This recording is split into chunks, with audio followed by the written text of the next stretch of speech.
'Di ba sabi nga nila, may mga bagay na dapat pinapalaya mo na lang. May mga bagay na dapat kinakalimutan na lang. May mga bagay na dapat hindi mo na nililingon kasi kapag nililingon mo pa, siguradong masasaktan ka lang. 'Di ba? Alam mo, bes, eto nga ang hugot tungkol sa mga taong iniwan, pinagpalit sa iba. Pagkatapos ng lahat ng mga pangarap, pangako na sinabi sa'yo pero wala eh. 'Di ba? Ganyan talaga ang buhay. Pero sana sa mga nasa ganitong sitwasyon, sana maging aral sa'yo ang hugot na narinig mo. At syempre, babasahin natin ang hugot ng ating mga beshing hugot na hugot. Dahil sigurado makakakuha ka rin ng aral dito sa mga kanilang mga experience sa buhay. Sabi nga dito ni Odette Kia ng Makati, ang katotohanan ng buhay, kahit gaano mo kamahal ang isang tao, kapag hindi ikaw ang gusto, wala kang magagawa. Ang dami naming pangarap, DJ Karen. Pangarap na tinupad niya sa iba.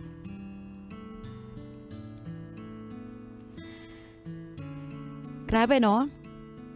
Magkakaibang tao pero magkakapareho ng karanasan. Pero alam mo, bes, sabi ko nga kanina, maaaring may mga tao talagang iiwan ka, may mga taong dadaan lang sa buhay mo para saktan ka. Pero sa bawat taong dumaraan, sana meron kang nakukuha nga aral, meron kang natututunan. And kung ganito yung sitwasyon na iniwan ka na, alam mo, for me, hindi na kailangan pang balik-balikan yung mga pangyayari sa buhay ninyo na masaya. Kasi the more na iniisip mo yung taong yan, kahit pa sabihing mahal mo, hindi ka makamove on, siguradong sarili mo lang yung pinapahirapan mo. 'Di ba? Bakit mo babalik-balikan sa isip mo yung taong alam mo naman na masasaktan ka kapag inisip mo?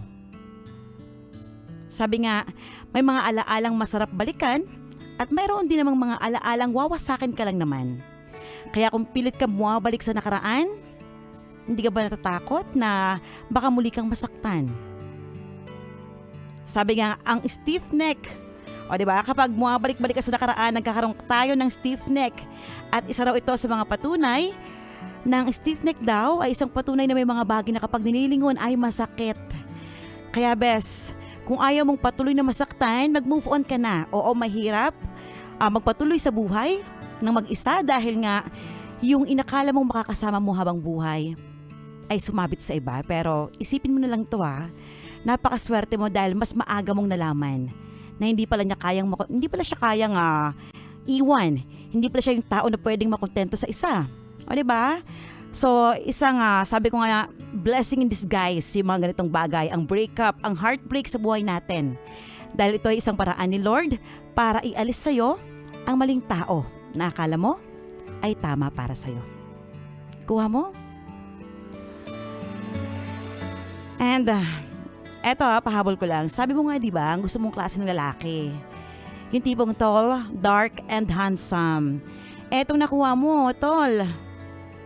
Hindi naman to handsome eh. Sa dark lang, handsome. Bes, kung relate ka sa hugot na yan, diyan ka lang dahil marami pa tayong hugot na hugutin dito pa rin sa Yes Diaries. Only here on 101.1. Yes, the best. Yes, the best.